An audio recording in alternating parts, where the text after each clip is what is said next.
Voici Londres. Voici une nouvelle de très grande importance. Voici notre quart d'heure français de l'après-midi. Bienvenue dans cette nouvelle vidéo du vrai du faux. Dans la vidéo précédente, nous avons vu qu'il y a eu les Jeux Olympiques d'hiver en Allemagne et que Hitler pensait à remilitariser la Rhénanie. Et nous allons reprendre là. Le 7 mars, sous prétexte du pacte franco-soviétique, Hitler dénonce le traité de Locarno et occupe la Rhénanie démilitarisée. 4 bataillons allemands participent à l'opération, avec ordre de se retirer immédiatement en cas d'intervention française. Les Allemands, pour faire peur aux Français, déplacent l'unique formation de biplan Arado 68 disponible d'un terrain d'aviation à l'autre, les appareils non armés étant repeints à chaque fois avec des emblèmes et des numéros d'identification différents. Alors là, il faut vous dire que Hitler n'est pas sûr de son coup. Donc Hitler est quelqu'un qui hésite beaucoup en temps normal, et là, c'est le cas. Nous avons le témoignage de plusieurs témoins de l'époque, comme Goebbels, Göring, von Neurath par exemple, qui disent que Hitler est vraiment stressé et il a du mal à prendre la décision de la remilitarisation. Au moment de l'opération, il a l'intention de renoncer parce qu'il y a des rumeurs comme quoi les Français déplacent leurs troupes de Metz à Sarrebruck. Le ministre des Affaires étrangères, von Neurath, aurait alors eu ces mots « Maintenant que nous y sommes, nous restons », afin de calmer Hitler qui était très nerveux. Par la suite, lorsque il verra que tout se passe bien, il dira qu'il était ravi que tout se soit déroulé sans problème. Les troupes allemandes en Rhénanie pousseront jusqu'à Sarrebruck, Trèves et Aix-la-Chapelle. Il faut vous dire également que les civils allemands craignent une guerre. Donc là, c'est pour tout le monde pareil, tout le monde stresse, tout le monde se demande quelle réaction aura la France, et le peuple s'imagine qu'une guerre est à venir. Mais il n'y a aucune réaction des Français. Le 8 mars, en France, en dépit du discours ferme de Sarraut, le Conseil des ministres ne prend aucune décision militaire contre l'Allemagne. L'Angleterre ne dit rien, la Belgique est d'accord avec la France mais ne veut pas d'une intervention armée. Les seuls qui sont chauds à soutenir la France, c'est l'Union soviétique. Mais bon, la France proteste et en appelle à la Société des Nations. Le 11 mars, célébration par Hitler de la récupération de la Rhénanie. Son discours déchaîne l'enthousiasme de plus de 40 000 personnes. Le 12 mars, conférence à Londres des signataires du pacte de Locarno, réunis à la suite de la réoccupation de la Rhénanie par l'Allemagne. À cette même date, Hitler à Karlsruhe lance un appel grandiose pour la paix au nom de 67 millions d'habitants. Il propose à la France un pacte de non-agression de 25 ans et la création d'une zone démilitarisée des deux côtés de la frontière franco-allemande, ce qui suppose qu'il n'y ait pas de ligne Maginot ni de ligne Siegfried. Et Hitler propose également le retour du Reich au sein de la Société des Nations. En outre, il dissout le Reichstag et fixe de nouvelles élections pour le 29 mars, lesquelles seront couplées à un référendum sur l'occupation de la Rhénanie et son action politique depuis 3 ans. À cette même date, Hitler envoie au Shah d'Iran une photographie de sa personne dans un cadre en bois flanqué de la croix gammée avec la dédicace à Sa Majesté impériale, le Shah Reza Pahlavi, avec mes meilleurs vœux, le 12 mars 1936, Adolf Hitler. Le 19 mars, la Société des Nations condamne l'Allemagne pour la violation des traités de Versailles et de Locarno. L'envoyé de Hitler, Joachim von Ribbentrop, justifie devant la Société des Nations l'occupation de la Rhénanie par le traité militaire franco-soviétique. Alors si vous suivez mes vidéos, vous savez que quand Hitler prend une décision pour violer le traité de Versailles, c'est parce que d'autres belligérants l'ont violé également. Par exemple, pour augmenter son armée, il attend que la France change le temps de ses appelés de 1 an à 2 ans. Pour augmenter son aviation, Il attend que l'Angleterre également augmente son aviation avant lui. Là, c'est la même chose, ils prennent prétexte de l'accord franco-soviétique pour pouvoir occuper la Rhénanie. Ce qui justement met des bâtons dans les roues aux autres nations parce que comment donner des sanctions au Reich allemand alors que eux-mêmes n'ont pas respecté les règles. Le 24 mars, à Paris, le comité antifasciste pour la formation d'un front populaire allemand, présidé par Heinrich Mann, appelle à la mobilisation contre le coup de force de Hitler en Rhénanie. Aucune réponse du gouvernement français. Le 29 mars, par référendum, 99% des Allemands approuvent la remilitarisation de la Rhénanie et par conséquent la politique d'Hitler. Un nouveau Reichstag est élu lors du même vote. Le parti unique nazi l'emporte avec 98,3% des voix. Le 30 mars, le Zeppelin Hindenburg s'envole avec 75 passagers pour une croisière à Rio. Pour ce mois de mars, Goebbels dit énormément de choses, donc je vais essayer de faire court. Le Führer arrive à l'hôtel à midi. Problème de la Rhénanie. Pas encore de décision. Quand finira Genève? Quand le Sénat français va-t-il ratifier? Telles sont les questions dont dépend notre passage à l'action. Le Führer a accordé un entretien à un journaliste français et lui a donné des signes d'apaisement.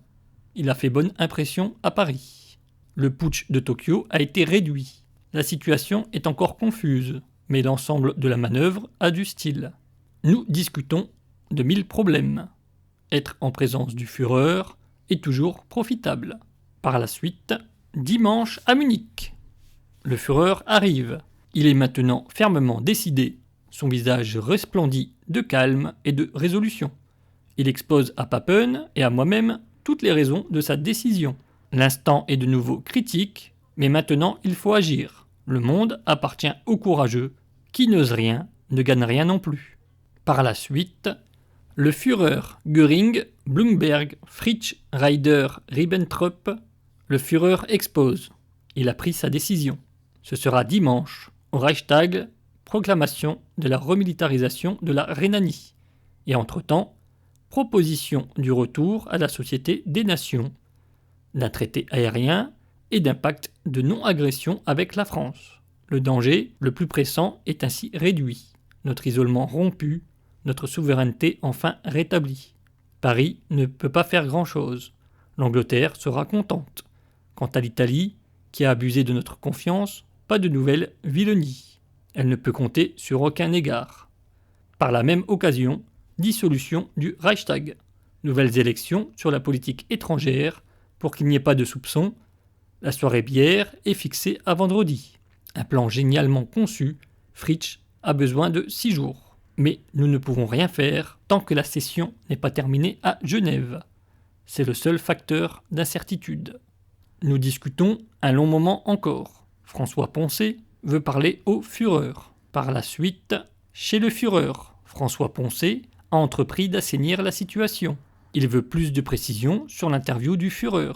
Le Führer a esquivé, la précision arrivera samedi. Fritz a maintenant débrouillé le problème du transport des troupes. Dans la nuit du vendredi au samedi, tout doit aller à la vitesse de l'éclair. Nous ferons diversion en déployant l'ASA et le front du travail. Ça va réussir. Les militaires sont les plus inquiets, mais seule la date reste à fixer. Cela dépend de Genève. Par la suite, mardi, à Genève, opération de conciliation entre l'Italie et l'Abyssinie. Sinon, embargo pétrolier. Cela peut durer longtemps et va retarder d'autant notre date. Dommage, car c'est samedi le mieux. Au bureau, une montagne de travail. Funk ne soupçonne rien. L'ensemble du cabinet ne sait encore rien. La convocation du Reichstag est déjà partie, mais simplement pour la soirée bière. Donc, attendre. Donc, vous l'avez compris, quand Goebbels dit soirée bière, c'est pour justement le rassemblement avec le Reichstag où Hitler annoncera ses plans. Par la suite, à midi, chez le Führer, il est très grave et sur des charbons ardents. Chartres va être informé aujourd'hui, et ainsi de suite, l'un après l'autre. Par la suite, travail à la maison. De toutes parts arrivent à présent les oiseaux de mauvais augure. Je ne veux plus les écouter. Cela ne sert à rien, on agira quand même. C'est surtout au ministère des Affaires étrangères qu'ils se trouvent agglutinés en masse. Ils sont incapables de toute décision hardie. Par la suite, à midi chez le Führer, nouvelle inquiétante en provenance de Londres. Eden reçoit Hush, mais c'est une fausse alerte. Il ne sait encore rien. L'après-midi, je travaille sous pression à la maison. Conseil de cabinet. Le Führer expose ses plans, avec une gravité profonde, mais aussi une ferme résolution. Tout le cabinet est derrière lui, tous sont d'abord complètement hébétés, mais à présent, il n'est plus possible de faire marche arrière. J'annonce la convocation du Reichstag. Par la suite, l'excitation m'empêche de trouver le sommeil. Ceci va être une journée dont le monde se souviendra. Un monde qui ne se doute encore de rien. Le succès de l'opération tient à l'effet de surprise. Par la suite, première dépêche en provenance de l'étranger, excessivement bonne. Nouvelle de Rhénanie, tout a merveilleusement marché. Tout au long du Rhin, un enthousiasme délirant. Chez le Führer, brillant écho de l'étranger. La France veut saisir le Conseil de la Société des Nations. Parfait, elle n'agira donc pas. C'est l'essentiel. Tout le reste, on s'en moque. Le bonheur du Führer est sans mesure. Je conviens avec lui du discours qu'il prononcera lors de son déplacement. Les échos de l'étranger sont de mieux en mieux. Les conversations téléphoniques interceptées montrent le désarroi total de la diplomatie. Et la Rhénanie est une mer de joie. L'entrée des troupes s'est déroulée selon le plan prévu. Le monde appartient aux vaillants. Le Führer rayonne. L'Angleterre reste passive. La France n'agira pas toute seule. L'Italie est désappointée. Et l'Amérique s'en désintéresse. Nous avons récupéré la souveraineté sur notre propre terre. Par la suite, à la chancellerie. Les nouvelles de Londres sont bonnes, jusqu'à présent. Celles de Paris le sont moins. Mais il n'y a pas encore de prise de position officielle. Nous attendons tous avec une impatience fébrile. Tard dans la soirée, arrivé le discours radiodiffusé de Sarraut. Très dur. Refus. Pas de négociation. Paris reste sur le terrain du droit. Appel au Conseil de la Société des Nations. Réunion vendredi à Genève contre l'Allemagne. De dures attaques contre nous. Mais sans doute plus pour des raisons de politique intérieure. Il ne reste plus qu'à attendre maintenant. Par la suite, nouvelle très déplaisante en provenance de Londres. La situation s'est considérablement durcie. Assaut psychologique massif. Mais il faut tenir bon. Le Führer reste inflexible. Il refuse également tout geste. Sa proposition est claire. Il ne se laissera plus prendre au piège. Si les autres veulent provoquer le conflit par la force, ils n'ont plus affaire à un gouvernement faible. Le Führer est admirable. Göring le seconde avec vigueur. Neurath et Ribbentrop restent forts. Mais les militaires et les diplomates plient, surtout au ministère des Affaires étrangères à Londres. Par la suite, à Londres, les choses vont bien. Le discours d'Eden n'a rien apporté de nouveau. Londres veut des négociations. Le Führer renoncera éventuellement à des fortifications en Rhénanie, en échange de colonies. Le Cameroun, peut-être, ce ne serait pas bête. Il faut prendre ce qu'on peut obtenir. Fortifier, on pourra toujours le faire. Pour ce mois d'avril, l'explorateur Sven Hedin dit dans le Volkitscher Beobachter « L'Allemagne doit avoir des colonies, aussi bien que les autres pays. Je suis convaincu que le Reich rentrera en possession de ces colonies aussi sûrement qu'il a fait entrer ses troupes en Rhénanie. » Pour information, ce monsieur est suédois. Pour ce mois d'avril également, 40 fonctionnaires des chemins de fer yougoslaves étudient pendant 15 jours le progrès ferroviaire du Reich. Le 4 avril, Göring est nommé responsable du contrôle des changes et des matières premières. En effet, des dignitaires nazis sont coupables de violation du change, de corruption et également de tromperie. Donc il y a de la magouille et Göring est chargé de redresser tout ça. Il va mettre en place le plan appelé plan de 4 ans. Donc beaucoup de personnes diront que c'est le plan secret d'Hitler en vue d'une guerre. Bon, nous ne pouvons pas dire que Hitler à cette époque envisage d'envahir tout le monde. L'URSS, ça c'est sûr. N'oublions pas que le NSDAP a été créé pour lutter contre le communisme. Cela va de soi qu'un jour, il y aura une guerre contre les soviétiques, mais nous ne pouvons pas dire qu'il envisage d'envahir la France ou l'Angleterre. Mais il s'attend à un embargo, des sanctions comme en 14-18, et le plan est de pouvoir survivre avec toutes les futures restrictions. Donc sur le plan de 4 ans, il y aura limiter les importations, conserver les devises étrangères. Donc il faut savoir que toute personne qui rentre dans le pays avec des dollars, des livres, du franc français, pour les échanger contre des marques, eh bien toutes ces devises seront gardées dans les banques et ne seront pas distribuées, ce qui fait que si l'Allemagne est en proie à une inflation, l'Allemagne pourra utiliser les devises étrangères. De plus, le Reichsmark devra rester dans le pays. Toute personne arrêtée par les douanes voulant sortir les Reichsmark du pays seront arrêtés et emprisonnés. Par exemple, il y a l'histoire d'un Belge qui voulait sortir avec des Reichsmark parce qu'il faisait beaucoup d'allers-retours Allemagne-Belgique, donc il trouvait ça stupide de changer l'argent à chaque fois. Il a gardé des Reichsmark sur lui, il s'est fait arrêter par les douanes et il a passé 2 semaines en prison. Il y a la même chose, une femme, je ne sais plus de quel pays, il me semble que c'est l'Angleterre dans mes souvenirs, elle voulait passer la frontière avec quelques billets et quelques pièces de monnaie, en fait des choses insignifiantes pour elle, parce qu'elle ne pensait pas changer l'argent pour si peu, et arrêtée par les douanes, elle a eu de très gros problèmes. Elle est restée quelques jours en prison, le temps que son ambassade puisse la libérer. Il y aura également exploitation de toutes les ressources du pays, avec un mépris complet de toute considération de rentabilité. Comme déjà dit dans des vidéos précédentes, troc dans les relations commerciales avec les pays d'Europe centrale, et, comme c'est déjà le cas en Allemagne, projet de construction immobilier, autoroutier et le réarmement, bien entendu, à savoir que l'Allemagne ne construit pas des armes que pour son pays, mais également pour en vendre un peu partout. Et comme vous le savez, les Allemands sont très bons dans ce domaine. Donc le plan s'appelle plan de 4 ans, parce que au bout de 4 ans, l'Allemagne devait être autonome. Le 7 avril, le Parlement espagnol démet le président conservateur de ses fonctions, craignant un putsch contre la gauche. Le chef du gouvernement, Manuel Azaña, devient président.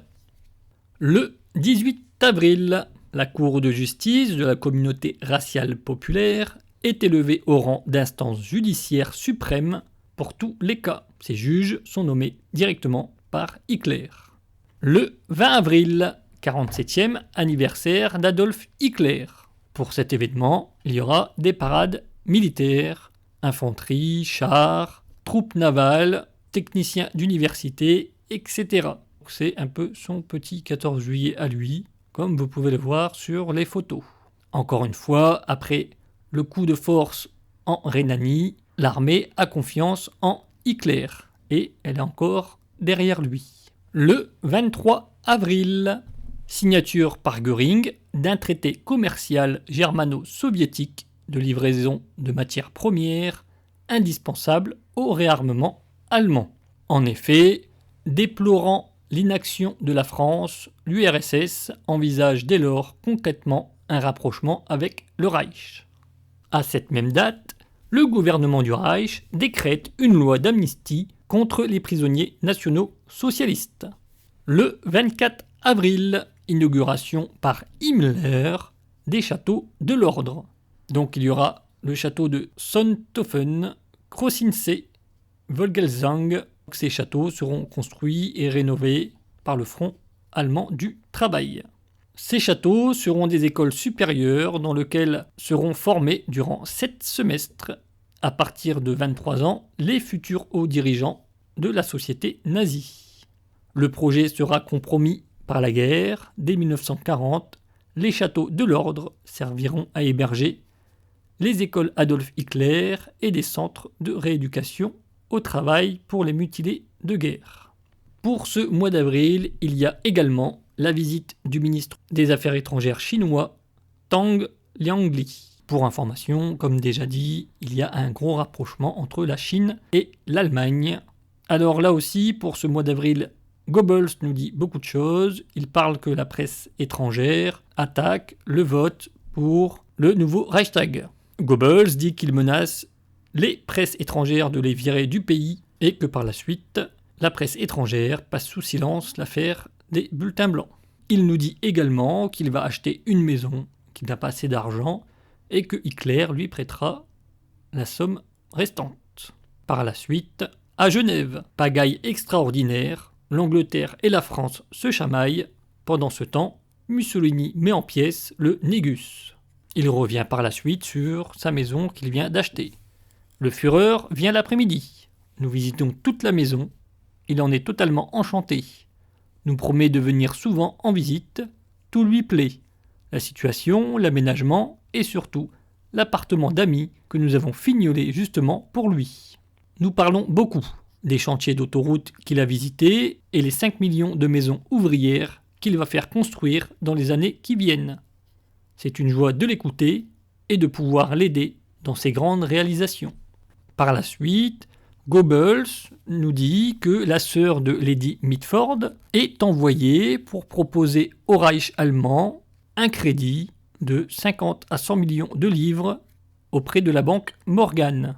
Hitler réfléchit à la question et Goebbels nous dit « Tout cela a l'air de coller.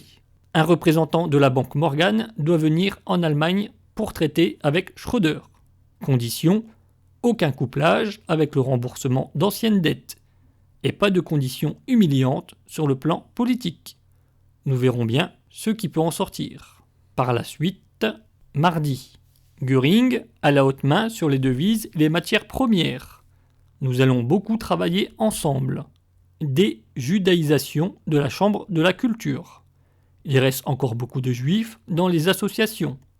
Je donne des instructions. Ceux qui sont entièrement juifs doivent dégager totalement. Pour les demi-juifs, voir s'ils peuvent rester. Pour les quarts de juifs, voir s'ils doivent partir. Un problème épineux, mais je vais le traiter une fois pour toutes. Et par la suite, Goebbels nous dit qu'il y a une préparation pour l'événement du 1er mai. Donc voilà, cette vidéo est terminée. J'espère que vous avez appris des choses et je vous souhaite une bonne journée.